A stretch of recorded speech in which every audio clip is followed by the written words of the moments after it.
Amigas y amigos de Canal 3 La Victoria, esta vez vamos a entrevistar a un importante intelectual muy creativo en todas las luchas de América Latina, que estudió en Chile y que nos visita por invitación de la Fundación Memoria y Futuro. Se trata de Atilio Borón.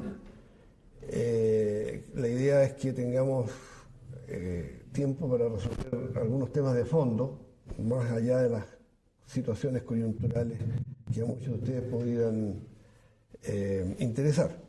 Atilio, en primer lugar, quisiera consultarte cómo ves tú las posibilidades de que después de tantas experiencias en América Latina, el peronismo, el allendismo, la revolución cubana y todo lo que ha ocurrido, surja por fin un pensamiento propio. Te lo digo en un país donde los factores de izquierda han estado muy determinados por la estructura de pensamiento soviético, chino, trotskista, maoísta, qué sé yo, foquista.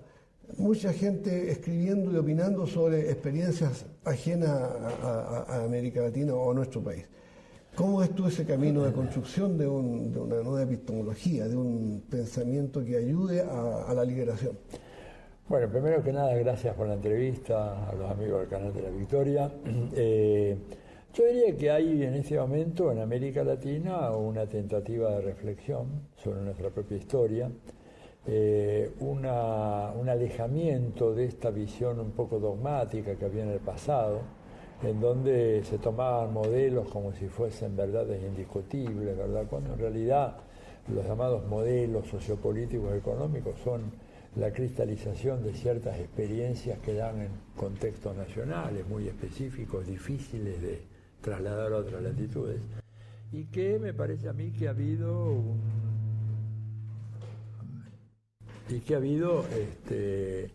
en este contexto un esfuerzo grande de intelectuales latinoamericanos, ¿verdad?, para pensar nuestros propios países a partir de nuestra historia y con categorías que no necesariamente son categorías locales o folclóricas, ¿verdad?, sino que son categorías de carácter universal. El pensamiento socialista, por ejemplo, un pensamiento que se puede aplicar pero creativamente en el caso chileno, digamos, como algún otro caso, ¿verdad?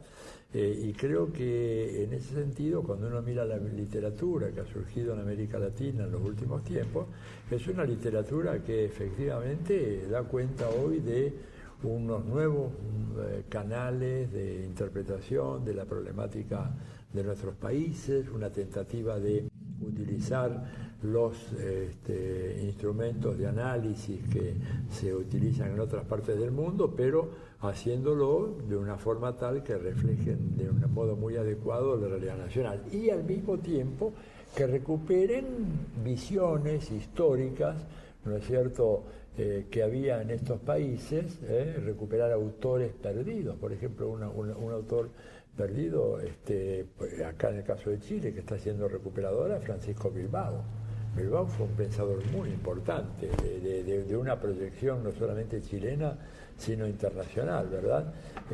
Lo mismo el pensamiento de gente como Luis Emilio Recabarren. O sea, hay toda una nueva generación que está apropiándose de esos aportes que nos dan una posibilidad de tener una interpretación, yo no digo estrechamente nacional o nacionalista de la política y del desarrollo de Chile, pero sí mucho más cercana a nuestra propia realidad, poniendo en juego categorías de análisis que tienen evidentemente una inserción de carácter internacional, que responden a corrientes internacionales de pensamiento, pero enriquecida con la elaboración de lo propio. El caso de Perú es un caso muy notable con la obra de Carlos Mariátegui, ¿verdad?, que ha sido de alguna manera redescubierto en las últimas décadas, pero que había estado en las penumbras durante muchos años, ¿verdad?, o de José Antonio Mella en Cuba, o de Guiteras mismo en Cuba, ¿verdad?, para ni hablar de, bueno, Simón Bolívar, que es un personaje extraordinario. Y de Simón Rodríguez. De Simón Rodríguez, por supuesto, el gran tutor de Simón Bolívar, y en el caso del Río de la Plata, por ejemplo, el redescubrimiento del legado teórico de gente como Castelli, como Manuel Belgrano, como José Gervasio de Artigas, ¿verdad? O sea que hay todo una maduración y lo veo eso como un elemento muy promisorio. Pero particularmente en Chile se habla poco de Argentina por razones Claro. de larga data. Pero acá influyó mucho el Grito de Córdoba, la Revolución Estudiantil de 1918, pero mucho más en la élite política el pensamiento de la CEPAL, de Robert Prebisch. Claro. No se conoció mucho, por ejemplo, la constituyente convocada por Perón, Claro. que dio lugar a una constitución mucho más avanzada que la chilena, ¿no? Sí, claro. Entonces, ¿cómo ves tú eso? Porque las relaciones chileno-argentinas son desde los tiempos precolombinos, la resistencia mapuche fue en Chile y en Argentina, Sí, claro. y al mismo tiempo el general San Martín, sin San Martín no derrotamos los españoles Claro, acá. claro. ¿No? Esa imbricación de los procesos históricos, ¿tú crees que da una pista para...? Yo creo que sí. Perdón, adelantándome incluso al hecho que Perón vino a Chile el 52 y propuso el ABC. El ABC con el general Ibáñez del Campo, claro. No, yo creo que sí. Yo creo que nosotros tenemos una única historia. La historia de la nación latinoamericana es una historia única, ¿verdad? Que no la puedes entender. Tú no puedes entender la historia de Chile al margen de lo que está pasando en el Alto Perú, ¿verdad? En Bolivia, lo que hoy Bolivia, la Argentina, lo que era el virreinato de Perú. Nosotros no podemos entender lo que estaba pasando en la Argentina al margen de la presencia española en la Capitanía General de Chile. Lo que pasa es que el enemigo, ¿verdad?, en general nuestras potencias colonizadoras y el imperialismo después, han hecho todo lo posible por fragmentar, no solo geográficamente, estos países, sino inclusive sus historias, y además generar discordias y problemas. Esto es una cosa que, por ejemplo, cuando uno mira la literatura estadounidense del siglo XIX, se nota muy claro que ellos dicen que los países del sur hay que hacer todo lo posible para mantenerlos desunidos, y si no están desunidos, sembrar la discordia, porque en la medida en que esas naciones que tienen un pasado cultural común, producto de la colonización ibérica, o sea, española y portuguesa, en la medida en que esas naciones llegan a establecer algunos mecanismos de coordinación, ni hablemos si se llega a un cierto grado de unidad, bueno, la influencia estadounidense al sur del Río Bravo se vería muy seriamente menoscabada. Entonces ellos actuaron muy en consecuencia, y eso lo han hecho a lo largo de toda la historia, hasta los últimos años, lo siguen haciendo hoy, cuando por ejemplo te patrocinan la famosa Alianza del Pacífico, ¿verdad? Juntando a México, Colombia, Perú y Chile, países que prácticamente no tienen ningún comercio entre ellos, no hay una relación comercial. Lo que exporta Chile a Colombia es mínimo, lo que exporta Perú un poco más, pero muy poco. Entre México y Perú prácticamente no hay relaciones de carácter comerciales, pero sí se armó eso. ¿Con qué propósito? Dividir a la UNASUR, ¿no es cierto? O sea, el objetivo de Estados Unidos siempre va a ser dividir a nuestros países, fomentar historias nacionales, como si se pudieran entender con independencia de lo que ha pasado en los demás países, pero creo que de a poco estamos saliendo de eso. Yo creo que una de las maneras de distorsionar la realidad para que la opinión pública no asuma la profunda determinación que significa las ambiciones hegemónicas del imperio es hablar de una especie de determinismo ideológico. Entonces se dice que se está imponiendo un modelo. Claro. Entonces, desde España, que se llevaba nuestra plata, nuestro oro, ¿verdad? Pasando por Inglaterra, que se llevó nuestro salitre acá y nos hizo pelear con los bolivianos y los peruanos, hasta Estados Unidos, que se llevaba nuestro cobre y ahora nuestro capital financiero, la AFP, no parece un modelo, sino que más bien una categoría de subordinación económica y militar. Claro, sí. Bueno, de hecho, fíjate, esos modelos lo que hacen es, de alguna manera, concretar en una expresión, en una palabra, un hecho político. El hecho político es eso que tú dices, el despojo que ha sufrido nuestro continente, que es el continente que es más rico en recursos naturales del mundo.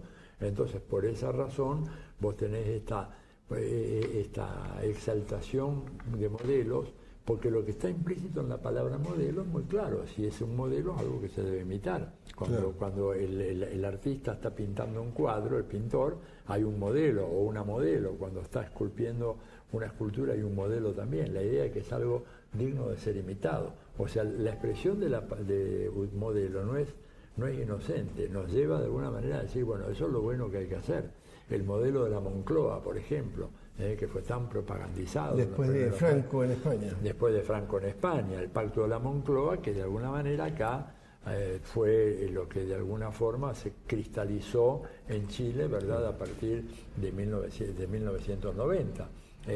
Te lo dan como algo bueno y no te dicen que aquello realmente funcionó y funcionó muy mal en España. Por eso se habla en España de una democratización inconclusa, en donde la justicia, la memoria, la verdad han sido desconocidas. Hoy el franquismo cayó en el 1975, estamos casi medio siglo después y todavía no se han abierto procesos reales de enjuiciamiento. Ya no los culpables porque están todos muertos, pero por lo menos conocer la verdad, descubrir dónde están las fosas comunes, dónde fueron asesinados, dónde están enterrados. Muy parecido a lo que pasa en Chile. Muy parecido a lo que pasa en Chile, pero que Chile también copió el famoso modelo de la Moncloa, ¿no? De la transición del autoritarismo a una democracia de baja intensidad, que es lo que hay en Chile y en todos los países de América Latina. A contrario, Celso, Atilio, así como la intención perversa de la ley dominante es lanzar cortinas de humo que no nos dejan ver, pero por otro lado la fuerza de la resistencia, no solo de izquierda, de las distintas resistencias que hay,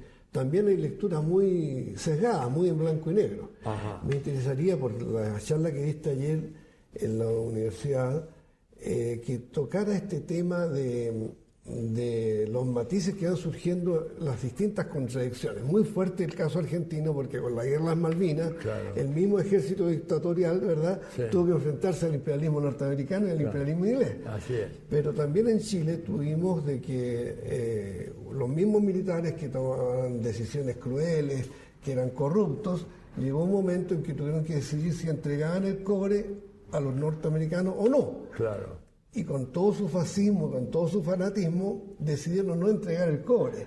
¿Y quiénes entregan el cobre? No son estos militares fascistas crueles, sino que los supuestos demócratas civiles que llegan, claro, y que entregan más del 70% del cobre. Lo mismo con la Iglesia. Te lo pregunto porque, bueno, Bergoglio es argentino, capaz que era peronista. Es peronista. Entonces te pregunto, porque también en la Iglesia tenemos una visión, ¿verdad?, decimonónica de 5 siglos que venían con la espada española, ¿verdad? Y resulta que ahora viene un papa aquí y nos dice que hay que salir a hacer líos, que hay que rebelarse contra el capitalismo. ¿Cómo ves tú este asunto de los nuevos matices que nos obligan a repensar nuestros viejos dichos? Bueno, lo veo con mucha satisfacción, porque creo que eso es bueno, ¿no es cierto? Fíjate, y es una gran paradoja, y es una gran enseñanza, ¿no es cierto? Al fin y al cabo, acá quien dijo que el cobre es el sueldo de Chile fue Salvador Allende.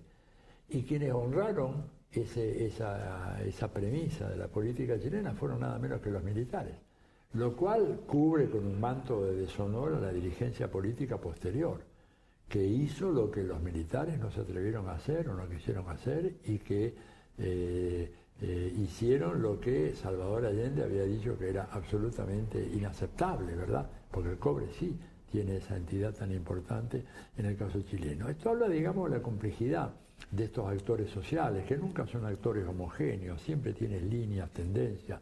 Lo mismo en el caso de la Iglesia, ¿verdad? Bergoglio viene de alguna manera a recomponer el desastre mundial que provocó el papado de Juan Pablo II.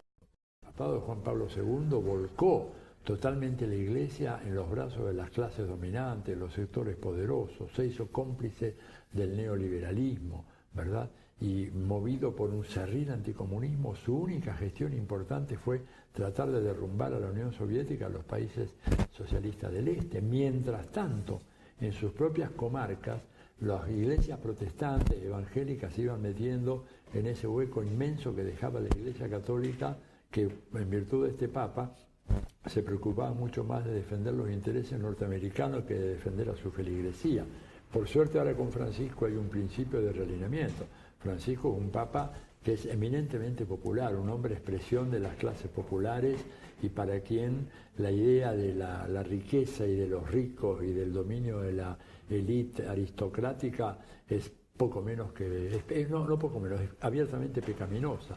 Entonces, creo que estamos teniendo ahora una percepción más matizada de esos grandes actores y protagonistas de la escena latinoamericana. Correcto. Lo mismo con el gran debate que hubo en los 60, si la revolución era socialista o era democrático-burguesa. Claro. Me acuerdo que ahí se daban unos con otros, Y bueno, hoy día estamos caros para la república, o sea, todavía no hemos llegado a ser una república, prácticamente somos todos neocolonias, no hemos creado instituciones nacionales propiamente con una perspectiva histórica de proyecto de desarrollo autónomo. Y en eso quería consultarte cómo ves tú el ascenso de esta idea de asamblea constituyente, porque, bueno, en Argentina, ya lo dije, Perón hizo una asamblea constituyente muy potente, y en Perú, tras el régimen militar de Velasco Alvarado, el año 79, se hizo una asamblea constituyente que presidió Víctor Raúl Haya de la Torre, ¿ya? Y que también fue señera en cuanto a reformas, llamémosle democrático-burguesas. Sí, claro. ¿Ya? Y ahora Lula, antes de irse a la cárcel, dijo que en el nuevo Brasil que hay que construir hay que llamar a una asamblea constituyente. Antes lo había dicho Dilma. También. En México también están planteando asamblea constituyente. Bueno, sí, fíjate que lo que tú dices de Perón es muy importante, ¿verdad? Porque fue una constitución de avanzada, muy avanzada, desde el año 1949. Y fíjate que lo que fue la venganza de la reacción, ¿no es cierto?, y de la derecha en nuestros países, Argentina un ejemplo, Chile, Brasil, lo mismo, ¿no?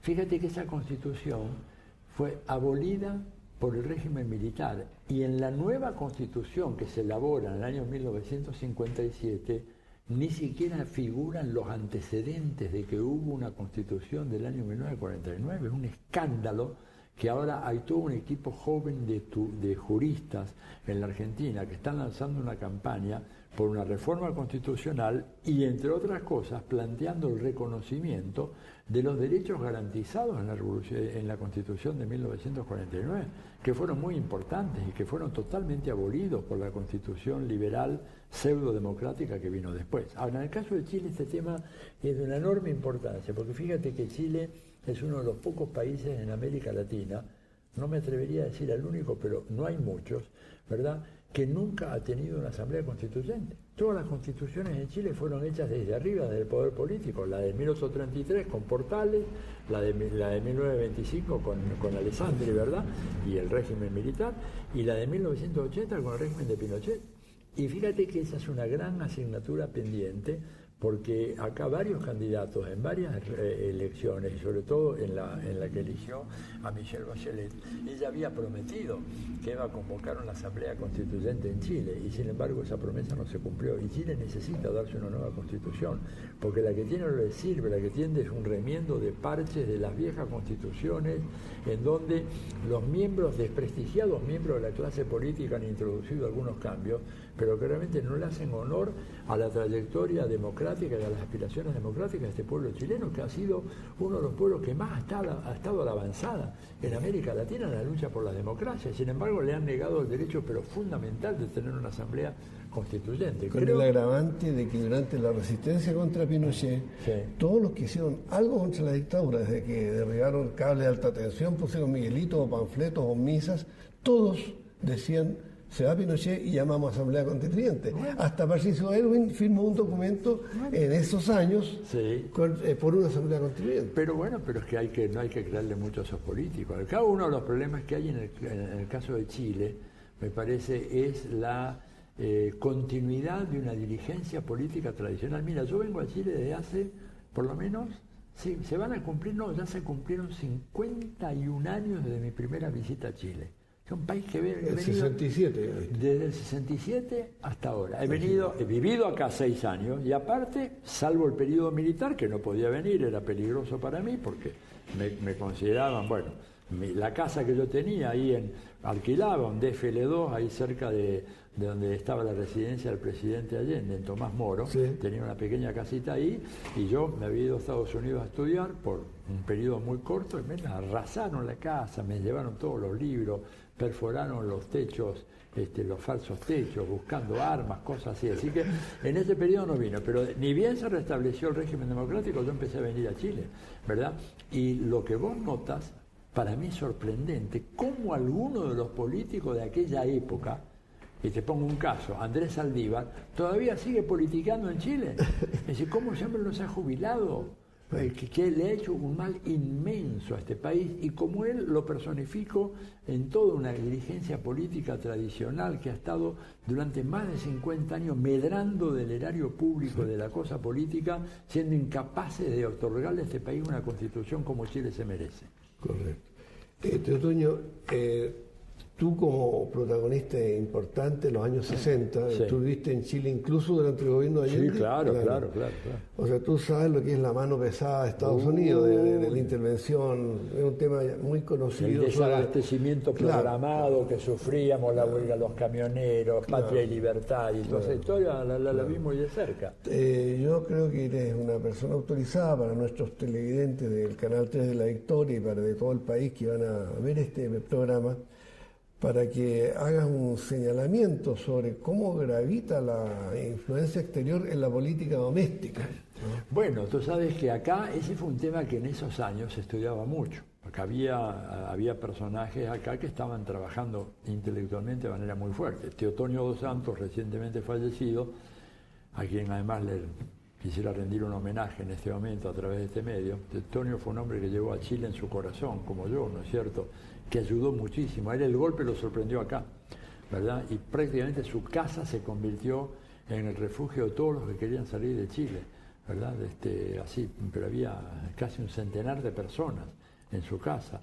Y realmente acá se estudió mucho el tema de la mano norteamericana en la política chilena, porque fíjate que cuando viene la Revolución Cubana, el país que elige Estados Unidos, mejor dicho, uno de los dos países que elige Estados Unidos para contraponer como modelo a la Revolución Cubana es Puerto Rico en el Caribe y Chile en Sudamérica. Entonces canalizaron una enorme cantidad de fondos, pero no solamente fondos, recursos humanos. Acá venía gente, venían intelectuales, economistas, sociólogos, antropólogos, venían religiosos, venían empresarios. Chile era impresionante cómo se veía el esfuerzo para evitar que en el año 64 Salvador Allende saliera electo, porque estaba el temor. Ya en el 58 había hecho una gran elección, previo a la Revolución Cubana, Allende había hecho una gran elección, y en el 64 Estados Unidos se jugó a fondo con la democracia cristiana, como lo hizo también allá en Puerto Rico con Muñoz Marín, y su influencia fue enorme, y esa influencia no hizo sino crecer. Los primeros convenios universitarios entre universidades de América Latina y universidades americanas se firmaron desde Chile, el convenio Chile-California, el convenio con la Universidad de Chicago. O sea, Chile siempre fue un país que para Estados Unidos fue una base fundamental para ejercer influencia política.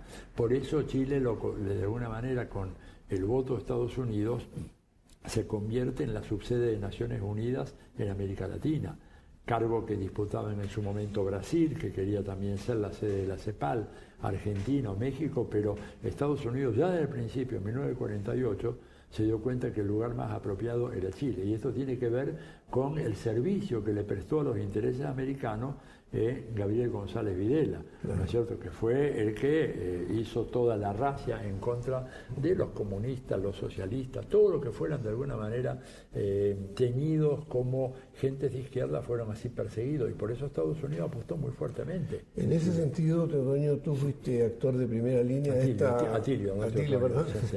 Atilio, discúlpame, en el sentido de que al ver esta hegemonía norteamericana, aquí surgió en el continente la teoría de la dependencia, ¿verdad? Y toda una concepción desarrollista que al parecer tenía sus elementos de discordia con la CEPAL y con el pensamiento de Raúl Prebisch. Ahora, de 50 años después, tú nos puedes hacer un contrapunto de cuán profunda era ese antagonismo o esa discrepancia entre la CEPAL, Raúl Prebisch. Varios alumnos de Raúl Prebisch fueron después ministros de Allende. Sí, ¿no? claro. Y esta otra postura más de izquierda.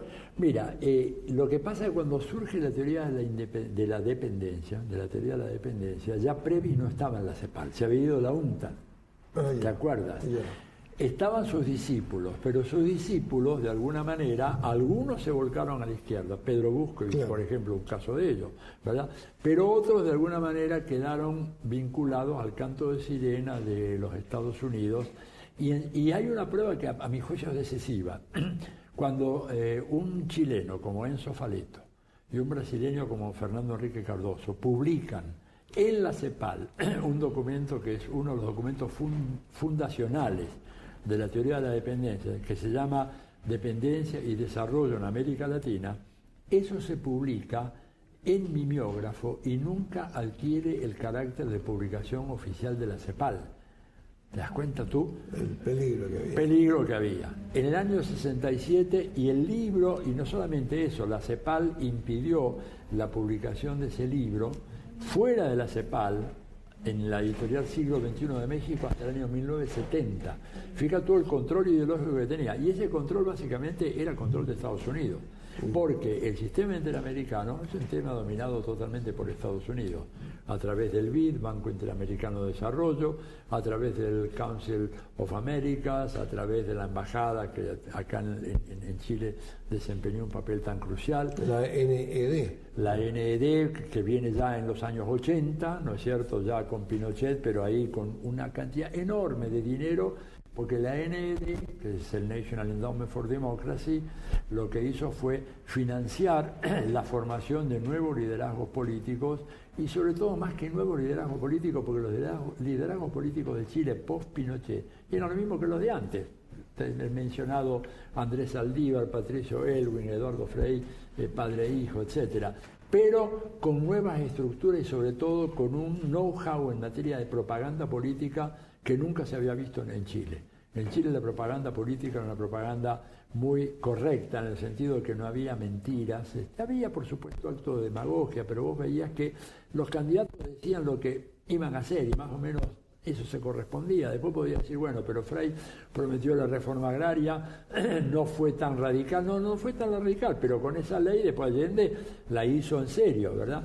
Pero ya con lo de la NED y la inserción en la política de lo que del post-pinochetismo que ellos se veían venir, lo que pasó fue que apoyaron instituciones, organizaciones, ONGs, contrataron estrategos políticos para hacer marketing político, encuestas, y todo eso, bueno, finalmente tuvo un papel muy, muy importante en la creación del orden político post-pinochetista, pero que en realidad no lo fue sino en un sentido. O sea, lo curioso y hasta en cierto sentido diría lo triste de la transición chilena fue que fue una transición en donde se cambiaron los parámetros políticos, pero se mantuvieron incólumes el modelo económico fundado por el pinochetismo. Y eso, claro, es lo que provoca esta sensación, ¿no es cierto?, tan incómoda que se ha venido acentuando en el tiempo, en donde Chile, un país tan politizado como lo era, producto de todo eso, se ha convertido en un país de un alto nivel de despolitización. Acá la gente iba a votar masivamente. Hoy en día, menos de la mitad van a votar. Agregando a ello la hegemonía militar. Como la guinda de la torta, es que en estos días se hace la más grande operación naval de guerra de Estados Unidos en el mundo, sí, con más de 18 países. Y el buque insignia que dirige a todas las demás armadas del mundo es el buque chileno de la Armada chilena. ¿Qué te parece? O sea, es como quien dice la niña favorita, ¿no?, del imperio, ¿no? Bueno, por eso fue que instalaron la base ahí en Fuerte Aguayo, ¿no es cierto? La base esa allá. Y bueno, pero, y ahora Macri nos va a instalar otra base norteamericana. Macri va a instalar 3 si le dejamos, porque ya están surgiendo fuerzas muy poderosas para impedir eso. Pero Macri ha entregado el país a los Estados Unidos, así sin ninguna clase de reservas. En una perspectiva de mediano plazo, teniendo en cuenta que nosotros vivimos intensamente ese enorme acontecimiento que fue la liquidación del ALCA en Mar del Plata, claro, en el año 2005, había tantos gobiernos que aspiraban a reformas democratizadoras, con derechos populares. Yo diría comparable con lo que ocurrió en la época de Allende, que estaba Allende en Chile, Juan José Torres en Bolivia, estaba Cámpora en Argentina, sí, Velasco en Ecuador. Claro. Había una seguidilla de movimientos de partidos que llegaban al gobierno y bueno, vinieron las dictaduras, desapareció todo eso. Claro. Ahora, desde el 2005 hasta hoy, corrió mucha agua debajo de los puentes y prácticamente está quedando Evo Morales y Maduro ahí con dificultades. En ese sentido, ¿tú crees que este retroceso al caer el gobierno brasileño, caer el gobierno paraguayo, caer el gobierno ecuatoriano, podría ser reemplazado por un ascenso popular? ¿Hay fuerzas que pudieran coaligarse para rescatar un proyecto de desarrollo nacional latinoamericano? Absolutamente, y ya está en marcha eso. Fíjate, a ver, en Brasil, por ejemplo, en este momento lo más probable es que postergue las elecciones. Acá me juega ante Canal de la Victoria en un pronóstico que yo no suelo hacer, pero bueno, me han dicho, tengo fuentes muy bien informadas en Brasil que me dicen de que hay una movida tendiente a postergar las elecciones porque no hay candidato que pueda derrotar a Lula o al lulismo, cualquiera de las dos cosas. Entonces, este ciclo de derecha se encuentra con que va a tener que apelar a formas dictatoriales, con lo cual volvemos, digamos, a un proceso de reagrupamiento de fuerzas antidictadura que va a ser muy vigoroso y difícil de parar. En la Argentina, las perspectivas de reelección de Macri, que hasta hace 6 meses parecía ya en una gran avenida que desembocaba en la reelección en octubre del 19, y ahora ya está eso muy seriamente puesto en duda.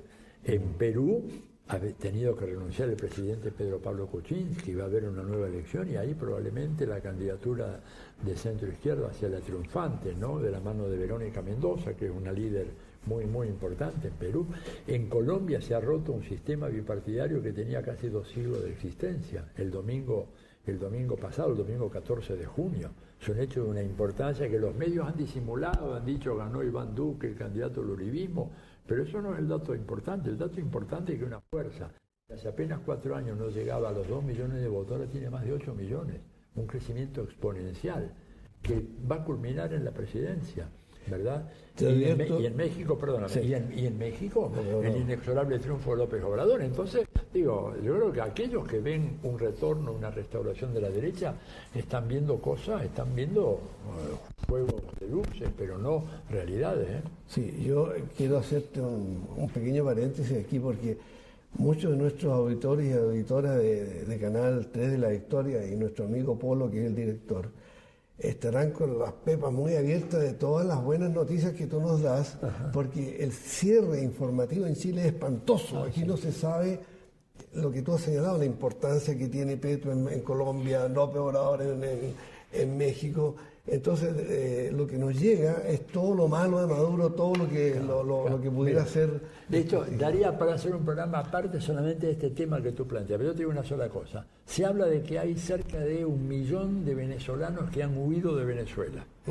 ¿No te dicen que primero habían entrado 6 millones de colombianos a Venezuela? Que es un dato interesante porque está bien, igual nos queda un saldo de 5. Te dicen de que hay violencia en Venezuela. Ha habido, pero no lo ha provocado el gobierno. Lo ha provocado la oposición, digamos, no fue el gobierno el que armó las famosas guarimbas, barricadas con francotiradores. No te dicen, pero que en la actual campaña presidencial de México ya han matado a 117 candidatos, 117 candidatos en el último año y medio, candidatos a gobiernos municipales, regidores, gobernadores de estado, etcétera. Eso no lo dicen. No te dicen tampoco de que en México, en lo que va del año, ya han matado 4 periodistas a razón de un periodista cada mes y medio. Y se habla de que el problema de la libertad de expresión está en Venezuela, donde no han matado a ni uno. O sea, lo que tenemos que decir, recordar algo que yo aprendí en este país en el año 67, cuando los estudiantes de la Católica tomaron la universidad y dijeron: chileno, el mercurio miente. Hay que repetir, miente cada vez más, cada vez peor, con más desparpajo de lo que ha mentido en toda su historia, ¿verdad? Para tratar, como dices tú, de cerrar, de que la gente no se entere de nada. Incluso para las jóvenes generaciones hay que recordar que la prensa internacional decía que Allende era un dictador, una tiranía, que estaba matando gente, que la gente se moría de hambre. Así ¿no? es. Y al otro día al golpe aparecieron los productos ahí por doquier. Yo lo sufrí en carne propia porque tenía una guagua muy pequeña acá, que nació acá en Chile, mi hijo mayor ahora, ¿no es cierto? Y los problemas con los pañales, problemas con esto, con lo otro, que no había leche en polvo, que no había, digamos, era todo lo que después se dio a conocer como desabastecimiento programado. Y fíjate que apareció un autor norteamericano que se llama Eugene Sharp, ¿no es cierto?, que escribió un libro. Él fue un consultor de la CIA, aunque él lo niega tajantemente, pero bueno, digamos, si tú ves un animal de 4 patas que corre mucho, que tiene una cola así, de que le pones una montura y va, es un caballo, por más que diga de que es una jirafa, es un caballo. Bueno, en ese libro, que lo puedes ver en la web, se llama De la dictadura a la democracia, Sharp elabora casi creo que son 197 o 198 métodos de acción que él dice no violenta para derribar gobiernos. Y cuando tú los miras, buena parte de esos métodos fueron los que se aplicaron acá en Chile. Huelga de camioneros, desobediencia, buscar sectores estratégicos de la economía e inducirlo a la huelga. ¿Te acuerdas la huelga del teniente? Una huelga salvaje, el presidente Allende explicándoles, pero compañeros, ¿cómo ustedes están haciendo la huelga? El sueldo de Chile. Bueno, y el hombre dice, no, hay que trabajar con esos sectores, los sectores más cercanos al gobierno, pero captarlos para la nueva idea. Todo esto estuvo planificado. Chile fue el gran laboratorio. Lo que hoy está pasando en Venezuela, pasó en Chile, lo vivimos en carne propia entre los años 71, 72 y 73. Bueno, en ese sentido, me gustaría una visión retrospectiva tuya respecto del legado de Allende. Allende en las Naciones Unidas, en diciembre de 72, planteó que su protesta por un orden impuesto por las empresas transnacionales, sí, que no respetaban la legalidad internacional, que pasaban por encima de los parlamentos, de la soberanía de los estados, sí, y resulta que han pasado 40 y tantos años, sí, y la lógica de Trump es precisamente que no existe ni Consejo de Seguridad, ni Asamblea de Derechos Humanos, ni UNESCO, o sea, atropellar todo lo que sea una normativa válida para todos los países, y para él solamente es válido, y para la élite estadounidense, aquello que significa mantener arriba la economía norteamericana, al precio de que sea invadir lo que sea, ¿no? Lo que sea. Esto lo dijo el presidente Salvador Allende, lo dijo en su discurso en la Universidad de Guadalajara en México también, que fue un discurso extraordinario. Fíjate que no sé si están recopilados los discursos de Allende acá en Chile, pues sería bueno fomentar esa iniciativa, ¿no es cierto? Pero eso que él señaló se ha venido cumpliendo al pie de la letra. Hoy en día esas transnacionales son mucho más poderosas que en la época de Allende y tienen un dominio realmente de los dispositivos fundamentales, no solamente de la economía, sino de la sociedad y la política contemporánea. El control de los medios de comunicación es absolutamente clave. Mira, en el año 83 hay un estudio que demostraba que había 50 grandes multimedios que operaban a escala internacional. ¿Sabes cuánto quedan en este momento? Quedan 5. O sea, la concentración ha sido brutal. Y según Rupert Murdoch, que es el jefe de la cadena Fox, dijo que en los próximos años vamos a hacer tan solo 3. La cadena Fox y 2 más. Y que este proceso es irreversible. Les guste o no les guste, la concentración mediática es la expresión de los nuevos desarrollos tecnológicos. Nosotros tenemos la tecnología, tenemos la cobertura, tenemos la presencia de informantes y corresponsales en todo el mundo y por lo tanto por eso vamos a prevalecer. Y ellos te dan una visión absolutamente deformada, desinteresada de la realidad que es preciso combatir. Por eso la labor tan importante que realiza Telesur en América Latina, y no solamente en América Latina, Telesur se ve en muchas otras partes fuera de América Latina. Es el único canal de noticias que nos dice lo que realmente está pasando en América Latina. Pues ya sabrá Murdoch lo que es el peso del Canal 3 de la Victoria, que saldrá el peso de esa hegemonía. Para que vamos redondeando, estimado Atilio, hay una tendencia ahora a buscar caminos alternativos. Próximamente un encuentro latinoamericano del pensamiento antiimperialista, anticapitalista, por la soberanía de los pueblos, y este esfuerzo se enfrenta a un gobierno de los Estados Unidos que está mostrando una serie de debilidades, porque todas estas bravuconadas de Trump no están mostrando su fortaleza, están mostrando su debilidad. El presidente Kim de Corea era un bandido, un asesino, un tal por cual, y de la noche a la mañana Trump lo transforma en un gran caballero muy inteligente, muy simpático. Así es. Eso no está demostrando la sapiencia de Trump, sino que cómo está dando volteretas. Así es. En este contexto, quisiera que tú nos plantearas una visión de continente frente a este hegemonismo? Mira, es un hegemonismo que está en crisis, ¿verdad? Los principales, yo para hacer estos diagnósticos no me baso en los análisis que hacemos quienes piensan como yo, como tú, la gente del campo progresista, nacional y popular o a la izquierda, sino yo voy a las fuentes propias documentales de los Estados Unidos, que por suerte, gracias a Julian Assange, Edward Snowden y todos esos grandes héroes del mundo moderno que nos han permitido llegar a conocer esos cables cifrados de la CIA, del Departamento de Estado, en virtud de todo eso, nosotros sabemos de que el imperio norteamericano ha comenzado ya una decadencia que es irreversible. Decadencia que no quiere decir que se vaya a hundir el próximo año o en esta década, pero indudablemente que Estados Unidos ya no tiene el poderío que tenía antaño. Y eso se nota, porque ellos hubieran querido acabar con Maduro. Fíjate, hace 20 años atrás, personaje como Maduro no duraba 2 semanas, menos, lo liquidaban de un santiamén, de un plumazo, ¿verdad? En cambio ahora no pueden. A Correa tuvieron que aguantárselo hasta el final, a Evo no pueden sacárselo de encima, pese a que Evo rompió relaciones con Estados Unidos, echó a los embajadores, después hizo un arreglo, echó a la DEA, ¿no es cierto? Bueno, y así sucesivamente. Entonces es evidente que hay una declinación.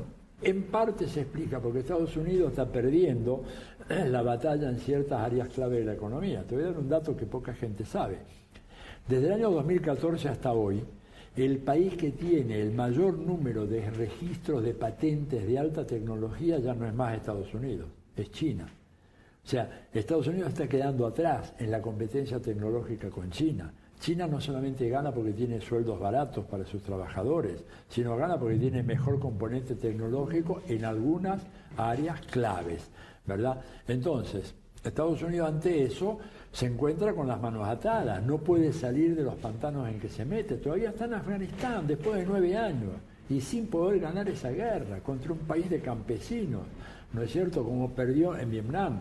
Se metió en un tembladeral en Siria y el único que puede arreglar la situación de Siria es Putin, que es lo que lo está haciendo. O sea, Estados Unidos pierde prestigio porque se dan cuenta que ya no tienen cómo resolver los problemas que crea. Problemas con la Unión Europea.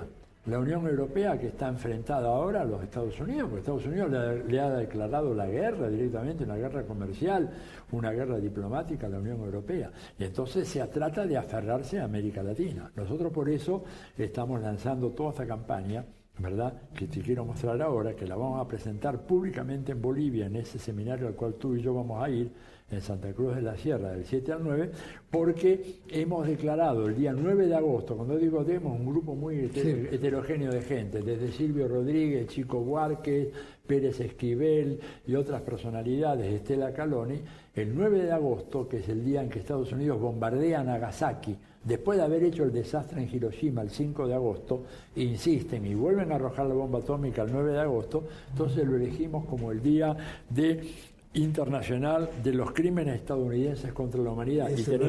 Y tenemos esta, ¿verdad?, que es la gran camiseta de la campaña, donde están ahí mencionados algunos de los crímenes de Estados Unidos, ¿verdad?, contra la humanidad, no todos, y ahí vamos a hacerle el lanzamiento oficial de esto ahí en esa reunión que tú vas a estar. Ya el presidente Evo apareció con esta camiseta, ¿no es cierto?, en la primera versión, que era solo blanca, pero después se nos ocurrió que la mejor, puedo sacar, señor director, ¿sí?, que la mejor manera de presentar esta camiseta era con los colores de los prisioneros de Guantánamo. Y hoy son los colores de los niños que pusieron presos en Estados Unidos. Tú viste una noticia hace 4 o 5 días, cuando los separaban de la familia, a los chiquitos estos mexicanos, guatemaltecos, salvadoreños, le daban una camiseta con este color naranja, que es el color de las víctimas del imperio norteamericano. Por eso la hemos elegido. Vamos a estar allá y vamos a hacer una intensa campaña en toda América Latina en la medida de nuestras fuerzas, y vamos a tener una buena representación de Chile en esa reunión, y desde Chile organizar una campaña continental aquí en Bolivia, en Brasil. En Brasil el apoyo de Frei Beto y de Chico Buarque de Holanda es un apoyo fundamental. Son grandes figuras de la vida social brasileña y ellos ya están embanderados con esto. Así que los invitamos a todos a que colaboren con esta campaña. Gracias, Atilio. Cuenta de nuevo nuestro compromiso militante del Canal 3 de La Victoria, de los pobladores y pobladoras de La Victoria, a quienes quiero referirme directamente ahora, por cuanto la visita de Atilio Borón tiene lugar en torno a una fecha simbólica, que es la del 26 de junio. Coincide el 26 de junio por ser el día en que fueron detenidos 9 dirigentes de la resistencia del Partido Socialista, hoy todos detenidos desaparecidos, dirección en la cual tuve el orgullo de participar, y también es la fecha en que nació Salvador Allende hace 110 años. Entonces, en estos días, en todo el país hay muchos actos como los que has estado tú, claro, pero sin duda tu presencia aquí le da un realce a esto, y también hay que agradecer, por lo tanto, no solo al Canal 3 de La Victoria, sino que a la Fundación Memoria y Futuro, que hizo los arreglos para que tú estuvieras. Así es, así es. Así es que, bueno, gracias a ti y saludos a nuestros televidentes. Y un gran saludo a todos los televidentes de Canal 3 de La Victoria, y sepan de que el futuro, digamos, es un futuro que no está pintado con los negros colores que tenemos en este momento en algunos países de América Latina, y que vamos a volver. Y vamos a volver y vamos a ser mejores y gobernar todavía mejor. Así que hasta la victoria siempre.